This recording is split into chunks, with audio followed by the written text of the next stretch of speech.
नमो भगवते वासुदेवाय। ओम नमो भगवते वासुदेवाय।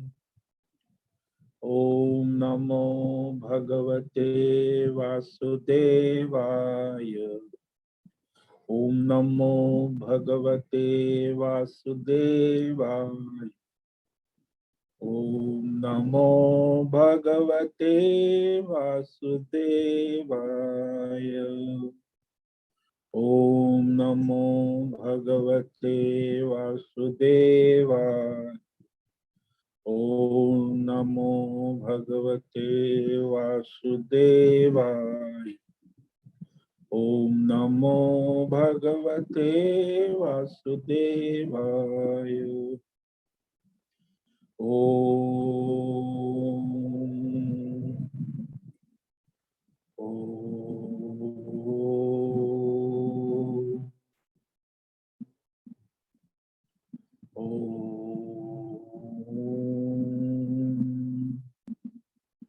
ओम श्री परमात्मने नमो नमः। ओम गणपतये नमो नमः। ओम तं सरस्वत्यै नमो नमः। ओम गुरुभ्यो नमो नमः। ओम सहनाववतु सहनौ भुनक्तु सह वीर्यं करवावहै तेजस्विनावधीतमस्तु मा विद्विषावहै। ओम शांति शांति शांति।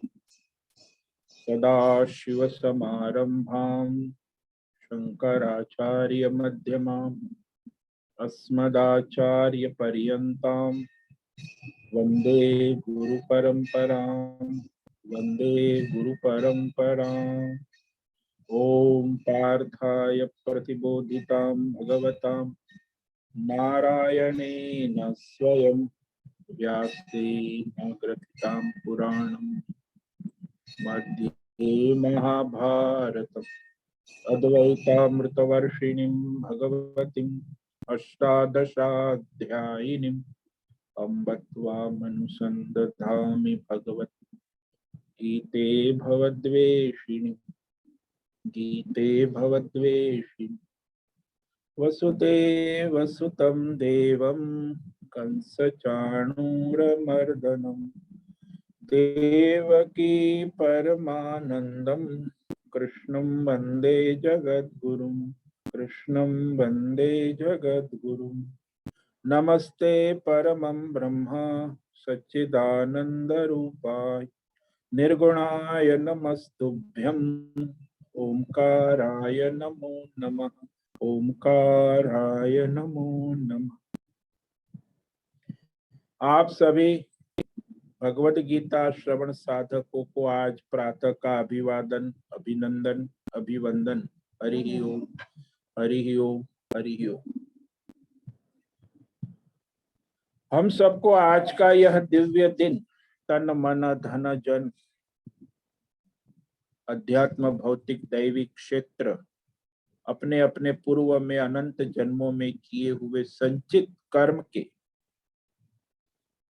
पके हुए फल स्वरूप में वर्तमान में आज प्रारब्ध अनुसार परमेश्वर की परमेश्वरीय योग माया शक्ति के माध्यम से प्रसाद स्वरूप में मिला है। तो आज परमार्थ हेतु ईश्वरार्थ निष्काम सेवा यज्ञ, देव यज्ञ, ऋषि यज्ञ, पितृ यज्ञ, नृ यज्ञ, सात्विक दान, शारीरिक तप, वाचिक तप, मानसिक तप, कर्म योग, ध्यान योग, भक्ति योग, ज्ञान योग, साधना और वेद शास्त्र का स्वाध्याय, अध्ययन, अध्यापन, उपासना, आराधना के लिए समर्पित करें और कराए। अत्यंत दुर्लभ मनुष्य जीवन को परमार्थ हेतु सार्थक करे और कराए। आज विक्रम संवत 2079 और वैशाख शुक्ल सप्तमी, गंगा सप्तमी कहते, पृथ्वी पर अवतरण हुआ गंगा जी का। तो गंगा सप्तमी पृथ्वी अवतरण दिन, और ये आज मध्याह्न को अवतरण हुआ 12 बजे गंगा जी का। और ये आज सायं 5:01 तक सप्तमी है, उसके बाद अष्टमी लग जाती। और यह पुष्य नक्षत्र 2:58 तक। आज रविवार है, यानी तमोगुण का वार। रवि यानी तमो, सारे शहर वाले, काम वाले। सूर्य है, लेकिन अभ्यास में देखा जाए तो तमोगुण का प्रभाव ज्यादा होता है। लोग प्रवृत्त नहीं होते, निवृत्त तमोगुण में पड़े रहते। हाँ, छुट्टी मनाते हैं। व्यवहार वाली अलग चीज है। हाँ, वो छुट्टी मनाते। देवी तो सूर्य भगवान का ही, सूर्य तो परमात्मा का ही स्वरूप है। रवि यानी आज सूर्य का दिन है, सूर्य के देवता आराधना का दिन है, सूर्य आराधना। जैसे मंगलवार हनुमान जी का है, जैसे सोमवार शिव जी का है, ऐसे रविवार सूर्य नारायण उपासना का है। सूर्य उपासना सबका अपना अपना उपासना का माध्यम है ना, काल। सूर्य को तमोगुणी नहीं कह सकते, तो वह तो प्रकाश, लेकिन जीवात्मा तमोगुणी छुट्टी के कारण हो जाता है। इसीलिए तमोगुण जीवात्मा अपने आ जाता है कर्मों के अनुसार। तो आज है यह प्रकृति का जो नियम है, इसमें ये ऋतु ये चलती। तो अभी ये ग्रीष्म ऋतु है। यहाँ ऋषिकेश में तापमान रात्रि का न्यूनतम 18 डिग्री और दिन का अधिकतम 36 डिग्री रहा। कल बूंदाबांदी हुई। यहाँ हवा पानी वायु की गति 15-20 किलोमीटर प्रति घंटा वायु की गति चल रही। ईस्वी सन 2022 8 मई और रविवार 8 मई 2022 संडे सुबह के 7 बजने वाले हैं। तो ये कलयुग का प्रथम चरण 5247 वर्ष 7वां वैवस्वत मनवंतर श्वेत वराह कल्प ब्रह्मा जी का 26वां दिन और 51वां वर्ष चल रहा है। तो ऐसे अनंत कोटि ब्रह्मांड और ब्रह्मा जी, उसमें यह एक ब्रह्मांड, और उस ब्रह्मांड में यह पृथ्वी लोक के ऊपर समुद्र, समुद्र के ऊपर जम्बू द्वीप, और उसमें भारत राष्ट्र, उत्तर हिमालय प्रांत, उत्तराखंड राज्य, टिहरी हिमालयन शिवालिक पर्वतमाला, उसमें सामने मणिकूट पर्वत, उसके ऊपर नीलकंठ महादेव, और उसके सामने ऋषिकेश नगरी, उसमें मुनि की रेती प्रांत शीशम जाड़ी, 14 बीघा अवधूतपाड़ा आश्रम के मकान ए विंग से पहले मंजिले फर्स्ट फ्लोर 5 नंबर कमरे से गंगा किनारे से हम स्वामी उत्तमानंद सरस्वती भगवत गीता के आचार्य शिष्य स्वामी चिन्मयानंद सरस्वती महाराज, कैवल्याद्वैत वेद व्यास भगवत पाद शंकराचार्य संन्यास परंपरा से शिक्षित दीक्षित, सनातन वैदिक भारतीय हिंदू धर्म अनुसार संपूर्ण भगवत गीता ज्ञान यज्ञ ऑनलाइन जूम नेटवर्क चैतन्यमय जीवंत लाइव प्रसारण के अंतर्गत व्याख्यान माला में अध्याय 13 क्षेत्र क्षेत्रज्ञ विभाग योग के श्लोक नंबर 22 पर व्याख्यान करें। संस्कृत एवं हिंदी में दिव्य पवित्र सरल व्यावहारिक सटीक पूर्ण वर्ण अक्षर पद वाक्य पंक्ति श्लोक अध्याय की संगति संधि अन्वय शब्दार्थ वाक्यार्थ भावार्थ रहस्यार्थ के यथार्थ तात्पर्य सहित वैदिक शास्त्र वेद व्यास साहित्य शांकर भाष्य एवं परंपरागत अष्ट सन्यासी आचार्यों की टीका टिप्पणी सहित आज का यह गीता व्याख्यान करेंगे। कृपया आप सभी श्रद्धा भक्ति ध्यान से परिपूर्ण होकर यह गीता श्रवण साधना करे और कराए, अपनी अपनी आध्यात्मिक भौतिक दैवी अशांति द्वंद्व मोह विक्षेप और धार्मिक और शास्त्रीय भ्रम भ्रांति से रहित होकर शरीर प्राण इंद्रिय मन वचन कर्म से एक रूप एकाग्र होकर के सात्विक भगवत बुद्धि से विवेक करे और यह श्रवण साधना करे। पुनः पुनः इस पर मनन चिंतन अभ्यास स्वाध्याय करे और कराए और अपने वर्तमान प्रारब्ध अनुसार यह गीता ज्ञान अपने जीवन में चरितार्थ करे और कराए। ओम तत्सत। ओम ओम ओम। कल हमने श्लोक नंबर 21 पर व्याख्यान किया था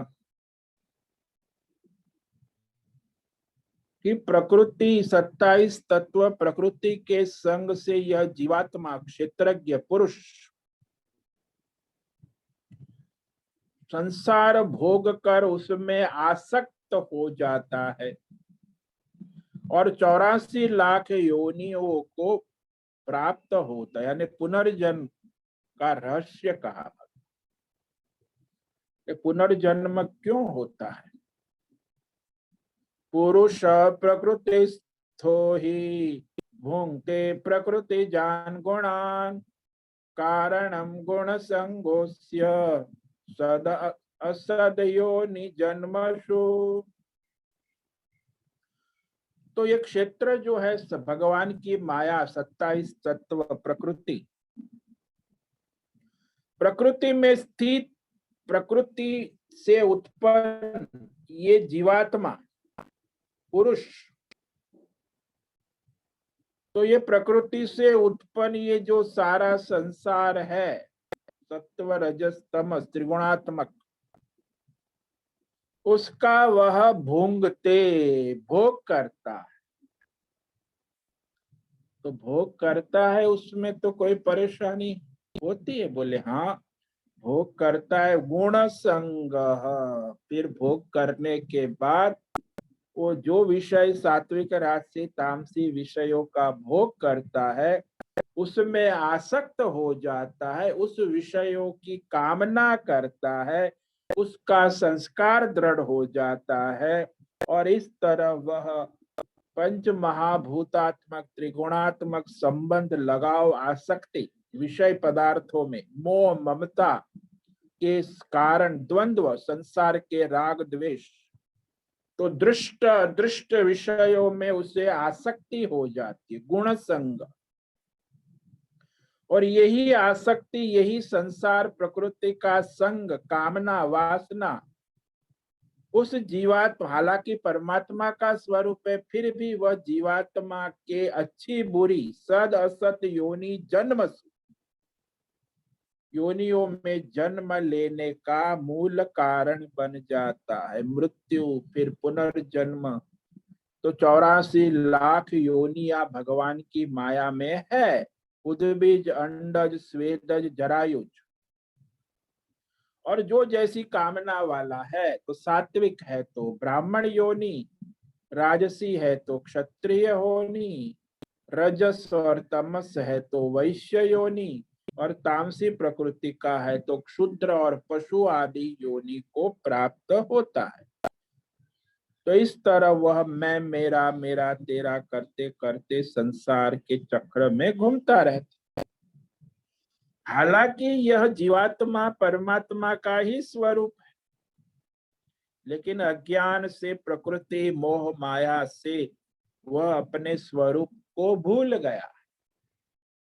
विस्मृति कहते, विस्मरण, अज्ञान। तो वह परमात्मा और जीवात्मा का एकत्व क्या है, उसका लक्षण 6 लक्षण भगवान प्रमाण देना पड़ेगा ना, कि आप कहते हो कि ये जीवात्मा परमात्मा का ही स्वरूप है, तो कैसे? तो वो प्रमाण स्वयं भगवान ही देते, 6 लक्षण कहे, और इसी के कारण वह परमात्मा का ही स्वरूप है। तो यह जो श्लोक है इसमें मोक्ष का हेतु तत्व ज्ञान है और उसका प्रतिपादन करते हैं कि यह जीवात्मा को तत्व ज्ञान हो जाए कि मैं जीवात्मा नहीं परमात्मा स्वरूप हूं, मेरा वास्तविक स्वरूप परमात्मा है। तो वह यह प्रकृति संसार देह में विद्यमान अपने परमेश्वर तत्व को जान ले तो वह ज्ञान आवश्यक है। तो वही तत्व ज्ञान भगवान कहते। तो जीवात्मा परमात्मा की एकता, जीव ईश्वर एकत्व, तो जीवात्मा और परमात्मा का एकत्व यदि सिद्ध हो जाए तो फिर जीवात्मा परमात्मा स्वरूप हो जाता है, मुक्त हो जाता। तो वही अब यहाँ कह रहे हैं कि वास्तव में जीवात्मा परमात्मा का स्वरूप ही है। तो ये जो आनंदमय प्रकृति में स्थित हुआ वह विज्ञानमय, मनोमय, प्राणमय, चक्षुमय, श्रोत्रमय, पृथ्वीमय, वायुमय, आकाशमय, तेजोमय, अतेजोमय, काममय, क्रोधमय, दयामय, धर्ममय, अधर्ममय, सर्वमय, इदम इदममय, ये सब इदम इदम इदम कहते हैं ना। सो सर्वम इदममय, इदममय, इदममय। तो वह इदममय का और अहममय, ये दोनों में वो फंस, तो वही परमात्मा है। वह जैसा करने वाला है, जैसा आचरण करने वाला है, वैसा ही हो जाता। तो वह प्रकृति जो है ना, वह उसकी जैसी उसकी आसक्ति होती है वो वैसा ही हो जाता। तो यहाँ कहते हैं श्लोक नंबर 22 में, उपद्रष्टा मनुमंता च भर्ता भोक्ता महेश्वर परमात्मेति चाप्युक्तो देहेस्मिन् पुरुष परः।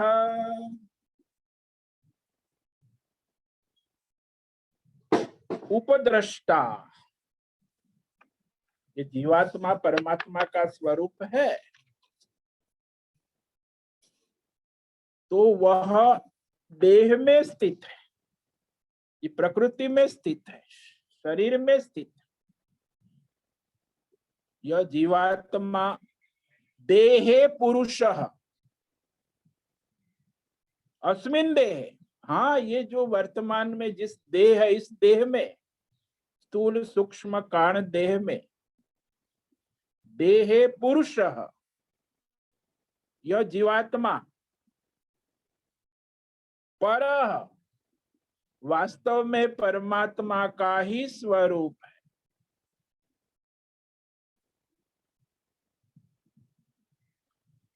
तो अस्मिन् देहे स्थित पुरुषः पर अपि, परमात्मा है, अपि भी कह दे, परमात्मा ही है और दूसरा कुछ है ही नहीं। तो भाई आभूषण में यह सुवर्ण तत्व रूप से सुवर्ण तत्व, तो आभूषण में यह जो सारे गहने हैं वह वास्तव में सुवर्ण तत्व ही है। हाँ, अनेक अनंत प्रकार के गहने और अस्मिन् आभूषण, तो वास्तव में वह सारे आभूषण सुवर्ण तत्व ही है। चाहे छोटी अंगूठी हो, चाहे 9 लखा बड़ा हार हो, अस्मिन देहे। समुद्र किनारे चले जाओ, चाहे बुदबुदे दिख रहे हैं, लहरें दिख रही है, समुद्र, सब में स्थित एक ही जल तत्व है। तो भाई ये समुद्र क्या है? ये माया है, जल की माया, जल तत्व में दिख रहा है ना। लहरें क्या है? जल तत्व में आभासित हो रही है, माया है। तो बुदबुदे क्या है? वो भी जल तत्व में ही प्रतीत होते हैं, वो भी माया है। सबका अपना काल है, अवस्थाएं है, गुण धर्म है, भिन्न भिन्न है, लेकिन है तो जल तत्व ना।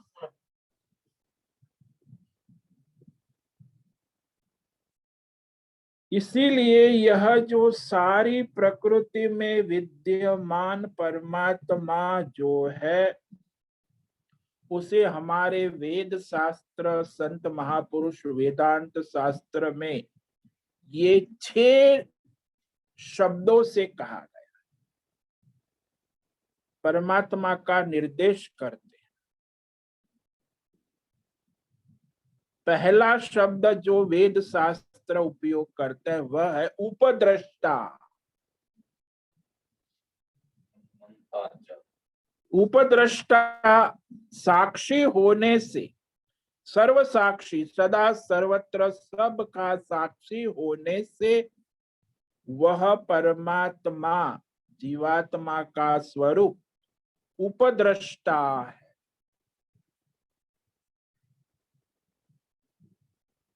स्वयं क्रिया नहीं करता है, लेकिन उपस्थित रहकर सबका साक्षी, दृष्टा, सर्व प्रकाशक है, उपद्रष्टा। दूसरा शब्द वेद शास्त्र कहता है अनुमंता, सदा सर्वत्र सब में यथार्थ सम्मति देने वाला कि ये देश है, ये काल है, ये विषय है, ऐसी सम्मति देने वाला होने से अनुमंता, अनुमति देता है कि हाँ ये पृथ्वी है, ये जल है, ये अग्नि है, ये देश है, ये काल है, ये विषय है, ये 24 प्रकृतियां है, तत्व है, सत्व गुण है, रजो गुण है, तमो गुण है। तो यथार्थ सम्मति देने वाला, यथार्थ बुद्धि देने वाला होने से अनुमंता है, अनुमोदन करता है कि भाई हाँ ये गंगा है, ये पृथ्वी है, ये जल है,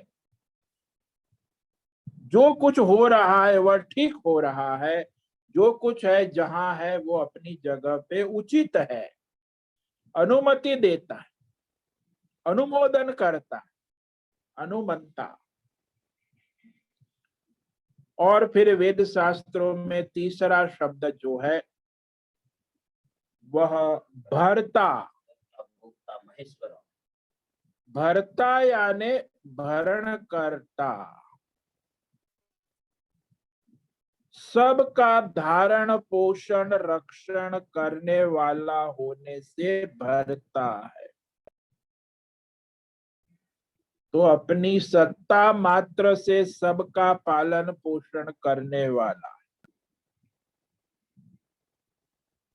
जैसे राजा होता है, राजा की सत्ता मात्र से प्रजा और उसके मंत्री मंडल का पालन पोषण होता है। भर्ता, भोक्ता, तो वह जीवात्मा रूप से प्रकृति का भोक्ता भी है। अहम वैश्वानरो भूत्वा प्राणी नाम देहम, तो वह वैश्वानर भोक्ता, सबसे बड़ा महान ईश्वर, तो वह भोक्ता है, वैश्वानर जिसको कहते शास्त्रों। तो सारे जीवात्मा जो भोजन करते हैं उसका भोक्ता परमात्मा वैश्वानर है। फिर कहा महेश्वर, ब्रह्मा विष्णु महेश सभी देवताओं का स्वामी शासक, तो उस परमेश्वर के भय से काल अपनी गिनती के अनुसार दौड़ता है, वायु दौड़ता है, उसके अनुसार सूर्य उदय होता है, तो वो सभी देवताओं का शासक, स्वामी, भाई मालिक, अध्यात्म भौतिक दैवी सभी शक्ति का मालिक महेश्वर। जैसे आपके कमरे में जितने भी इलेक्ट्रॉनिक उपकरण है, उस सब का मालिक बिजली का करंट है। करंट आता है तो सारे उपकरण अपना अपना काम करने लगते। तो परमेश्वर जो है उसको यहाँ महेश्वर का पांचवा। और छठा शब्द जो प्रचलित है वेद शास्त्रों में वह है परमात्मा। परमात्मा यानी सबकी आत्मा, अंतर्यामी, नित्य, सदा सर्वदा सर्वत्र नित्य उपस्थित रहना।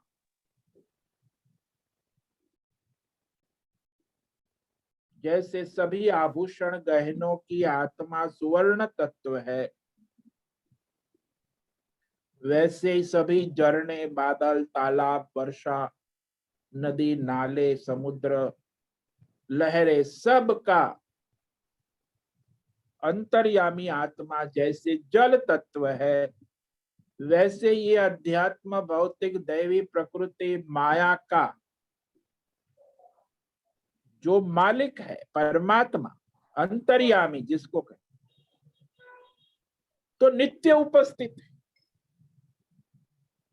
परमात्मा का सदा सर्वत्र उपस्थित, सर्वांतर्यामी। मिट्टी में जैसे खिलौने, तो वह खिलौने और मिट्टी की सत्ता में सारे खिलौने उत्पन्न होते हैं, रहते हैं, फिर लय होते हैं, फिर उसी मिट्टी से उत्पन्न होते। मिट्टी तो ज्यों की त्यों है। तो परमात्मा में ये सृष्टि की अनंत कोटि ब्रह्मा ब्रह्मांड उत्पन्न हो, लय हो, उससे परमात्मा में कोई विकार परिवर्तन नहीं।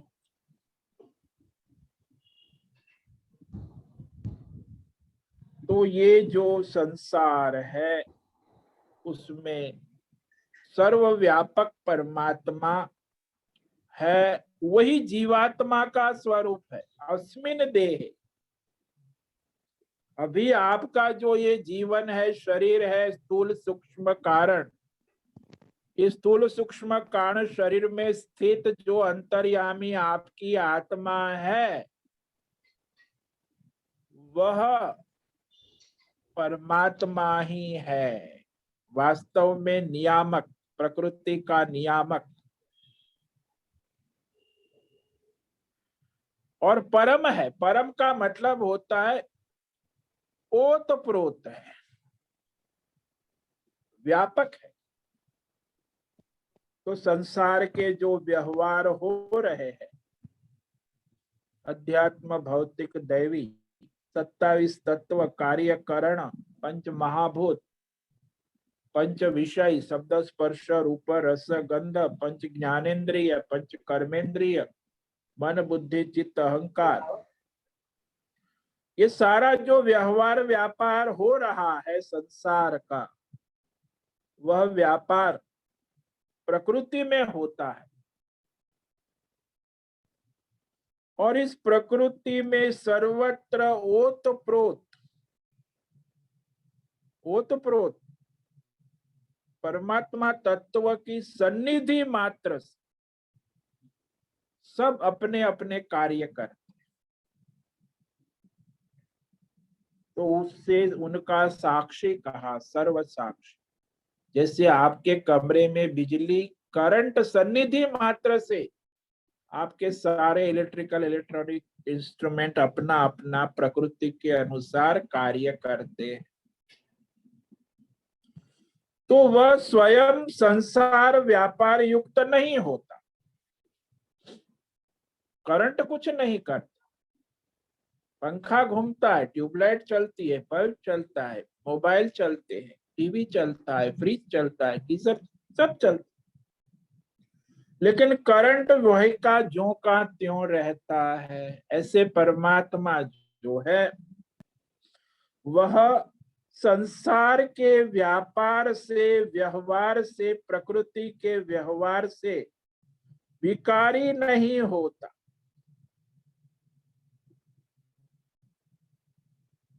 केवल तटस्थ साक्षी रहकर प्रकाशित करता सब।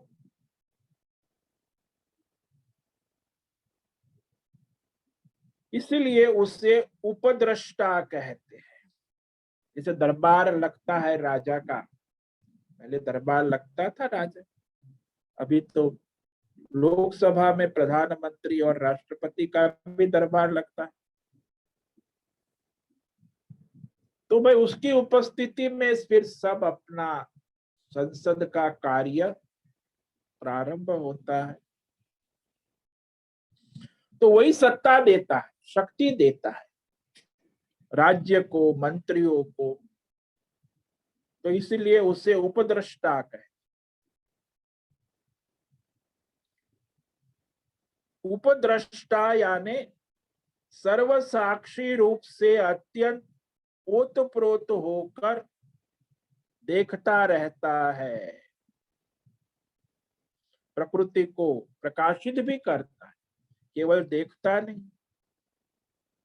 तो ये देह, इंद्रिय, चक्षु, ये अध्यात्म, भौतिक, दैवी सत्ता, इस तत्व, प्रकृति, जीवात्मा, तो ये सारा जो है वह दृश्य उस दृष्टा के द्वारा प्रकाशित होता।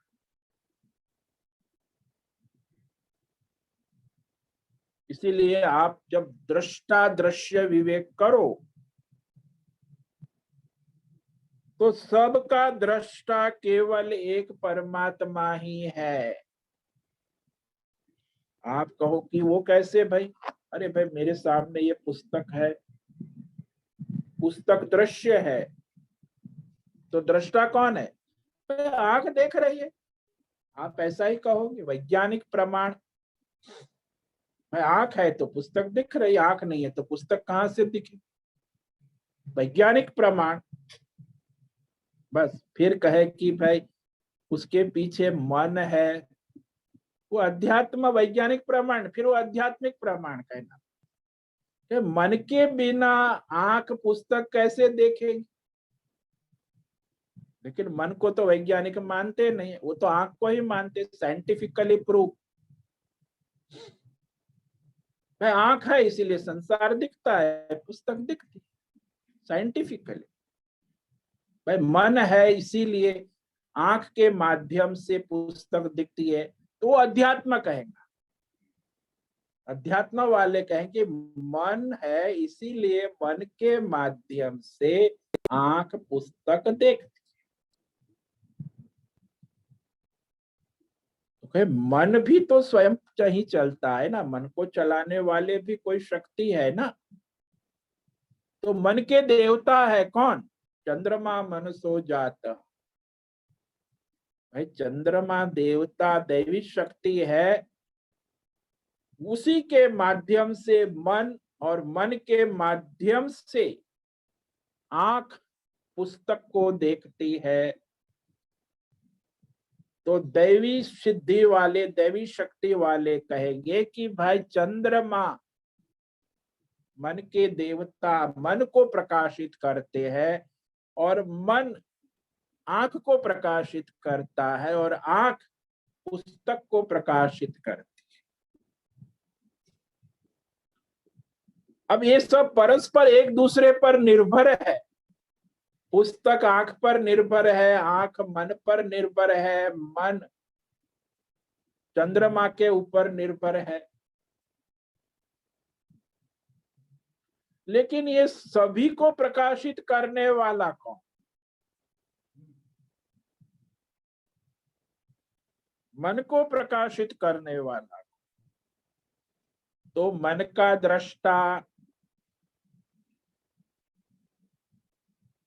चक्षु का दृष्टा, पुस्तक का दृष्टा और चंद्रमा का दृष्टा कौन है? तो फिर आप कहोगे मैं हूं। मैं चंद्रमा का भी दृष्टा हूं, मैं मन का भी दृष्टा हूं, मैं चक्षु का भी दृष्टा हूं और मैं पुस्तक का भी दृष्टा हूं। भाई कितने मैं है? पुस्तक को देखने वाला मैं, आंख को देखने वाला मैं, मन को देखने वाला मैं और चंद्रमा को देखने वाला मैं। केवल मैं ही हूं उपद्रष्टा। यदि मैं नहीं हूं तो फिर कहाँ गया चंद्रमा, कहाँ गया मन और कहाँ गया चक्षु और कहाँ गई पुस्तक? तो यहाँ जो मैं हूं शुद्ध परमात्मा स्वरूप उपद्रष्टा कहते हैं। तो ये परमात्मा ही साक्षी दृष्टा उपद्रष्टा कहा।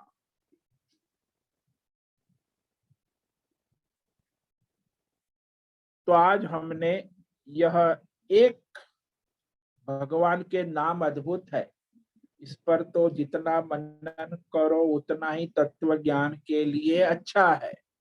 इसीलिए ये जो हमने आज कहा उपद्रष्टा, इस पर आप गहराई से मनन चिंतन करो और फिर जो है दूसरा जो है भगवान का स्वरूप परमात्मा, उसे अनुमंता कहा।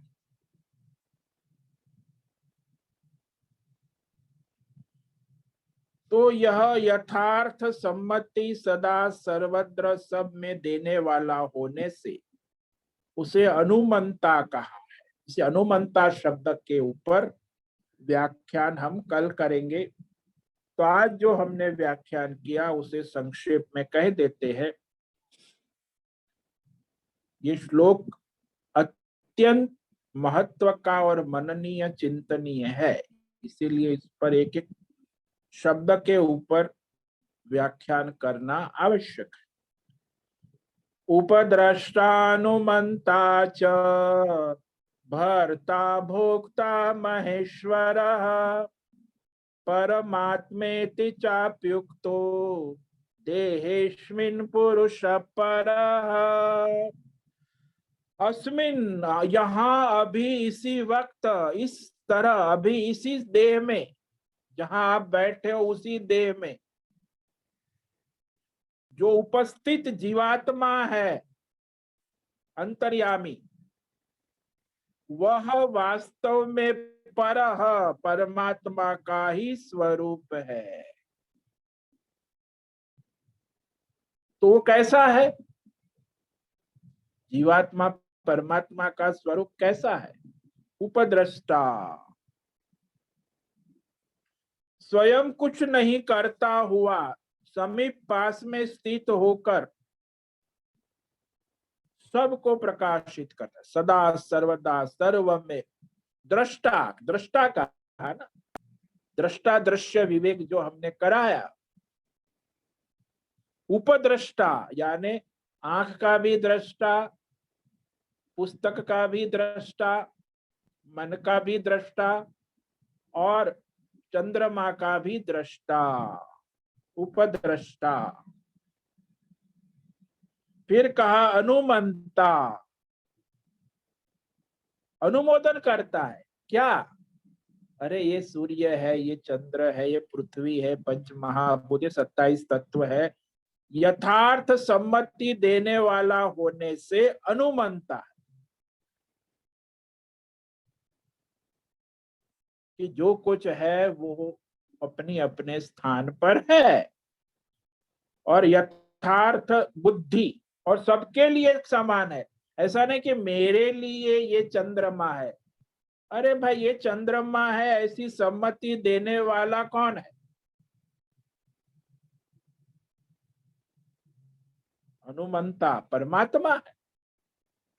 नहीं नहीं, अमेरिकन के लिए चंद्रमा नहीं है, भारतीय के लिए चंद्रमा है, ऐसा नहीं, सबके लिए चंद्रमा। यथार्थ मति देने वाला होने से उसे अनुमंता कहते, और सबका भरण पोषण करने वाला भरता। अध्यात्म, दैविक, प्रकृति, शक्ति, माया उसका भरण पोषण कर, जैसे जादूगर अपनी जादूगरी का भरण पोषण करता है, और भोगता जीवात्मा रूप से वह परमात्मा भोगता है। अहम वैश्वानरो भूत्वा। और ये अध्यात्म, दैव, भौतिक, ब्रह्मा, विष्णु, महेश, काल, लोक, लोकांतर, सबका मालिक केवल परमात्मा है। तो महेश्वर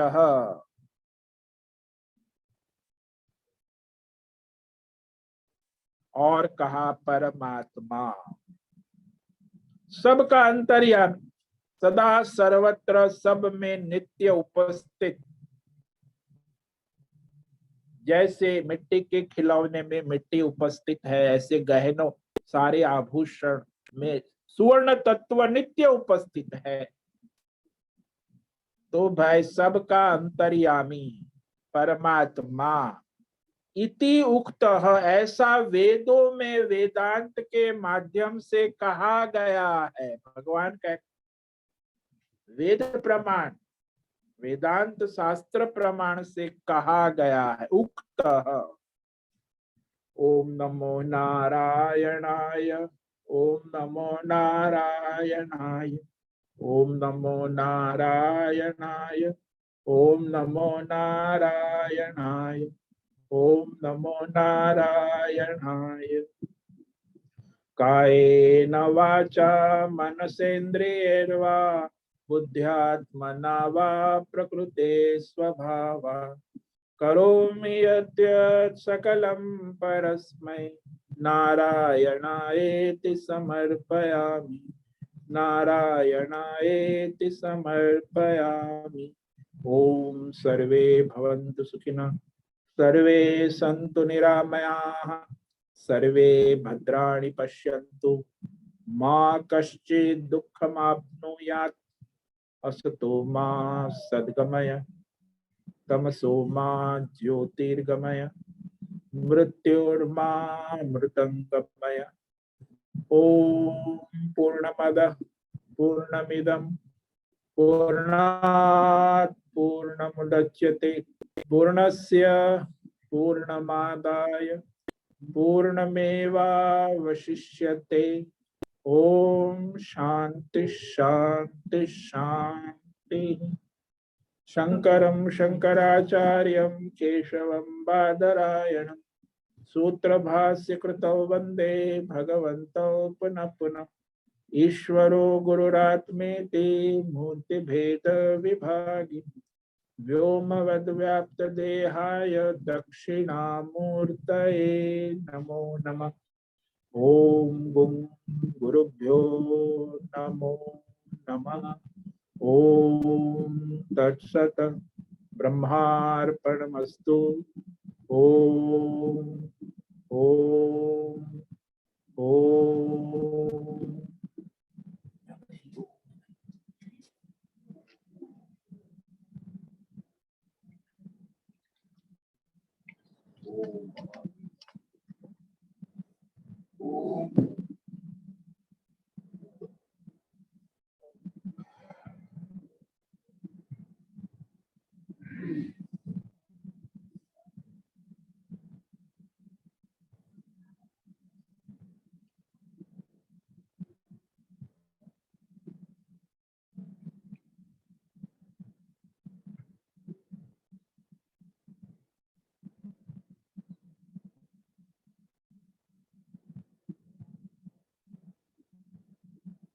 प्रश्न है वो अपना प्रश्न पूछ सकते हैं।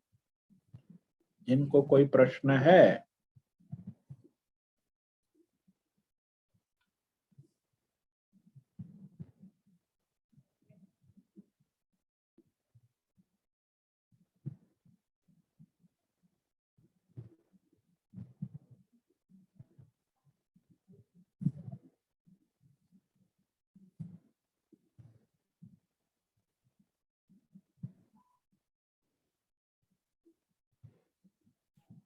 हरिओम हरिओम हरिओम स्वामी जी।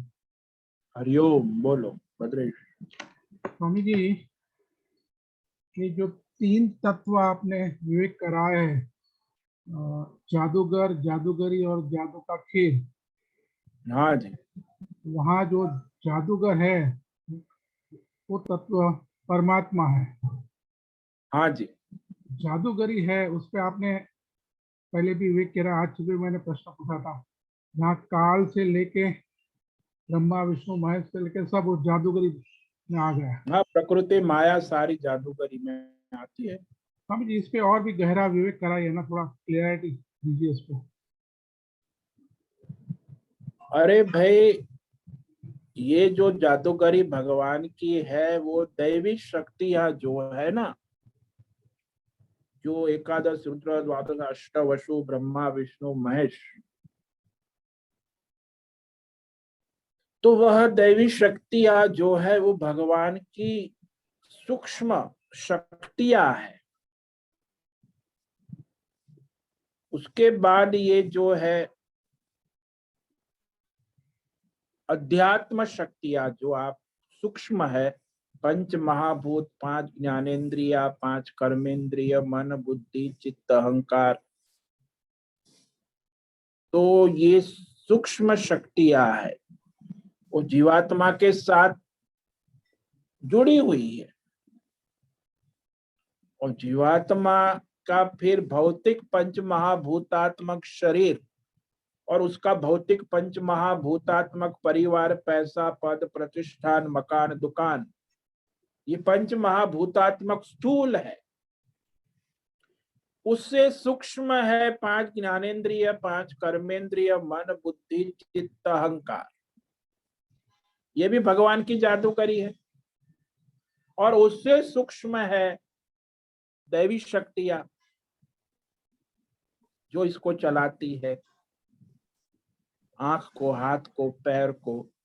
तो एकादश रुद्र है, वो अपने पांच ज्ञानेन्द्रिय कर्मेंद्रिय के देवता है जो इस इंद्रियों को शक्ति देते हैं। अष्टवसु है, सबको धारण करते हैं। इंद्र है, सबका संचालन करते हैं। और ब्रह्मा जी है, सबको धारण करते हैं। सर्जक, पालक और संहारक विष्णु महेश, तो दैवी शक्तियां है। काल है, वो भी भगवान की माया शक्ति है। लोक लोकांतर है, वो भी भगवान की माया शक्ति है। जादूगरी है, वो भगवान की है। और जीवात्मा उस जादूगरी में मोहित हो जाता है, परमात्मा को भूल जाता है। हालांकि वो जीवात्मा परमात्मा का स्वरूप है।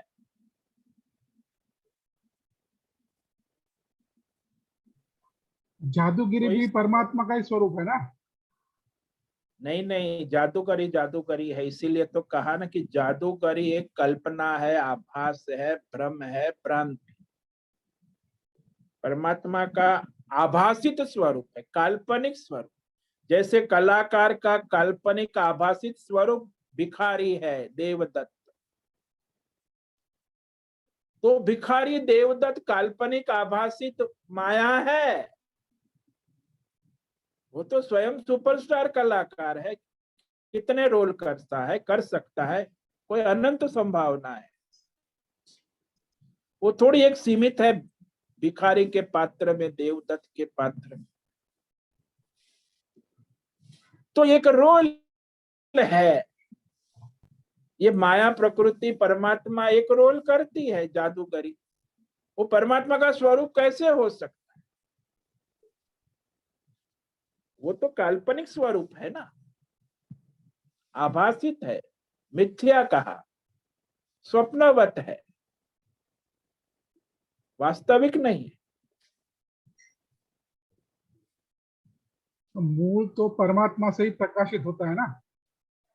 प्रकाशित होता है, इसका मतलब ये नहीं कि वो परमात्मा का ही स्वरूप है। ये भी तो गलतफहमी होती है।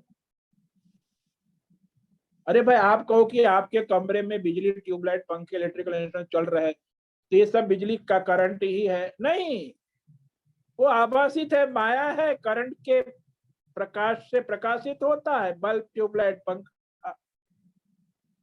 वो करंट कैसे हो सकता है? करंट तो स्वयं करंट है। तो जीवात्मा भी तो प्रकाशित ही हो रहा है ना। हाँ, तो वो काल्पनिक है, आभासित है ना, इसीलिए तो वो काल्पनिक जीवात्मा काल्पनिक माया को मानकर वो अपनी काल्पनिक संसार में आसक्त होकर अपने वास्तविक स्वरूप को भूल गया।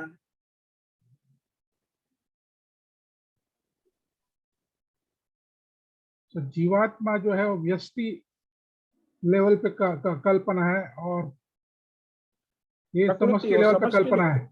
हाँ, व्यष्टि समष्टि दोनों कल्पनाएं हैं। जीव हम्म। ईश्वर कहो, ये भी कल्पनाएं हैं। एक व्यष्टि लेवल की कल्पना है और एक समष्टि लेवल की कल्पना है। हाँ, जीव और ईश्वर, उसमें एक तत्व जो है दोनों को प्रकाशित करता है, वो परमात्मा है ना।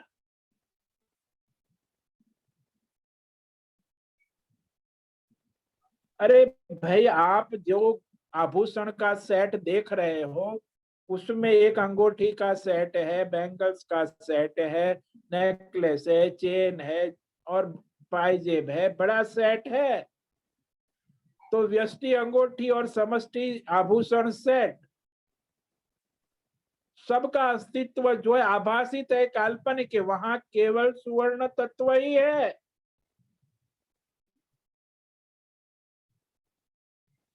अरे वो तो उसने अपनी बुद्धि कल्पना माया से, जैसे सुनार ने सेट बना दिया और बेचता है बाजार। धंधा किसका है? आभूषण का है कि सुवर्ण का है? सुवर्ण का धंधा नहीं है, धंधा व्यापार सारा किसका है? आभूषण का है। ये संसार का धंधा माया का है, प्रकृति का है, ईश्वर का नहीं है।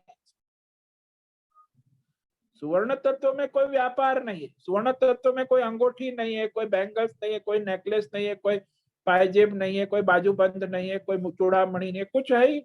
वो तो सुवर्ण तत्व ही है।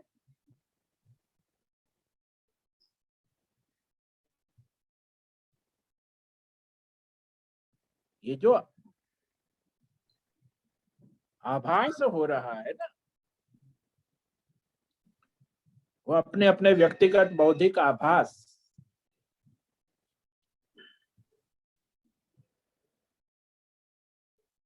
इसीलिए वह काल्पनिक है, स्वप्नवत है माया। जागृत भी माया, जो स्वप्न आप कहते हो, तो स्वप्न क्या है? भगवान का निर्माण किया हुआ है कि आपकी वासना कामना स्वप्नवत है? तो ये संसार भी आप देख रहे हो, प्रकृति माया, ये भी तो स्वप्नवती है ना। मैं प्रकाशित कर रहा हूं, मैंने स्वप्न देखा, मैंने जागृत संसार देखा, मैं सुषुप्ति में अच्छी तरह सो गया, तो मैं तो क्या, उससे उसको क्या लेना देना है? मैं को, उसकी जागृत स्वप्न सुषुप्ति अवस्थाएं बदलती रहती है, लेकिन मैं तो ज्यों का त्यों है, नित्य है, वो मैं परमात्मा का स्वरूप है। लेकिन वो मान बैठता है कि मैं ये जागने वाला हूँ, मैं ये स्वप्न देखने वाला हूँ, मैं ये सोने वाला हूँ। अरे भाई, सोने वाला, स्वप्न देखने वाला, जागने वाला, मैं तो वही जो, उसमें कोई है ही नहीं, जागृत स्वप्न सुषुप्ति तीनों अवस्थाएं आभासित है, काल्पनिक है।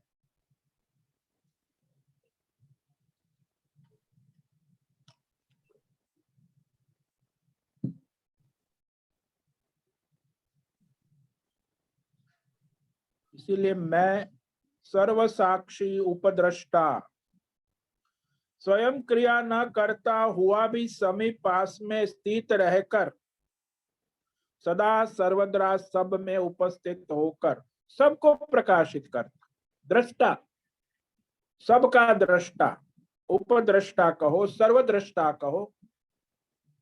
वही तो मैंने एग्जाम्पल दिया ना कि भाई, आप कहते हो ये पुस्तक, पुस्तक को कौन देखता है? आंख, वैज्ञानिक प्रमाण। फिर अध्यात्म वाले के नहीं नहीं, मन से दिखता है। फिर दैवी वाले नहीं, चंद्रमा देवता है उसके। तो भाई, ये सारे आपस में अपनी अपनी ढोल पीटते रहते हैं। वास्तविक देखने वाला कौन है? मैं। पुस्तक को भी मैं देखता हूँ, आंख को भी मैं देखता हूँ, मन को भी मैं देखता हूं और चंद्रमा को भी मैं देखता हूं, तो मैं ही सबका दृष्टा हुआ, उपद्रष्टा, सर्वसाक्षी, और सबको प्रकाशित भी मैं ही करता हूं। आप लोग सोचते हैं कि वह पुस्तक को आंख प्रकाशित कर, अरे आंख पुस्तक को प्रकाशित नहीं करती, मैं प्रकाशित करता। पुस्तक भी पुस्तक को नहीं प्रकाशित, मैं प्रकाशित करता। मन भी आंख को नहीं प्रकाशित, मैं प्रकाशित करता। चंद्रमा भी मन को नहीं प्रकाशित करता, मैं प्रकाशित। मैं हूं तो ये चंद्रमा है, आंख है, मन है, पुस्तक है, सबका दृष्टा मैं, साक्षी हूं मैं, उसका मालिक, प्रकाशक, और सब में समीप स्थित होकर स्वयं क्रिया न करता हुआ साक्षी होने से, सर्व साक्षी होने से मैं उपद्रष्टा हूं। मैं सबका उपद्रष्टा हूं, केवल मैं। तो जादूगरी, जादू का खेल सब कल्पना ही तो हुई ना। हाँ, तो वो तो कल्पना है ही, जादूगरी और जादू का खेल। माया, वो किसकी माया भी कल्पना? तो कल्पना ही हुई, कल्पना ही, अज्ञान से उसको स्वप्नवत हम। कल्पना, हम्म, अज्ञान से प्रतीत होती। वास्तविक तत्व का ज्ञान हो तो फिर ये तो माया नाम की कोई चीज है ही। जब मुझे वास्तविक सुवर्ण तत्व का ज्ञान हो जाए तो फिर मेरे लिए गहने का क्या प्रयोजन रहता है? तो सुवर्ण तत्व है बस।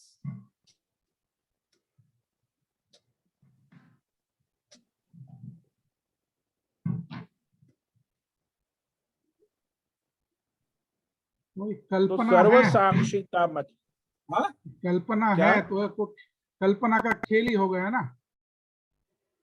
तो खेल ही है ना, जादूगरी है, जादू का खेल है, और उसमें वो हम्म, जीवात्मा स्वयं ही उसमें आसक्त होकर फंसता है ना, हम्म, उसको सत्य मानता है, सत्यत्व बुद्ध। आप स्वप्न के बंधन में है,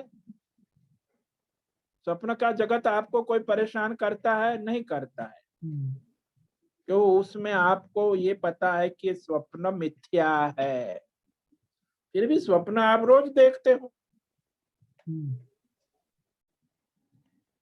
लेकिन जागृत को तो आप सत्य ही मान बैठे हो ना, कि ये जो सब दिख रहा है ये सत्य है, तो फिर उसमें आप आसक्त हो।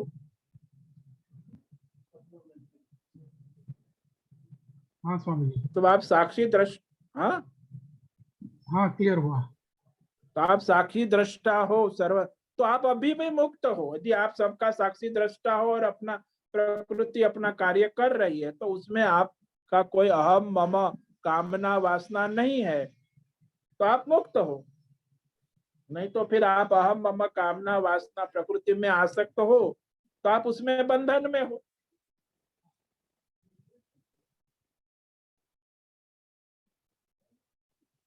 समझ समझ हाँ में स्वामी आया? जी, हाँ स्वामी जी क्लियर हुआ। ठीक है, बहुत बहुत आज का धन्यवाद। समय भी पूरा हो ओम रहा है। नमो सभी नारायण। साधकों को आज का ओम नमो नारायणाय, ओम नमो नारायण स्वामी जी। सभी साधकों को सबको ओम ओम नमो नमो नारायण। नारायण। ओम नमो नारायणाय स्वामी जी।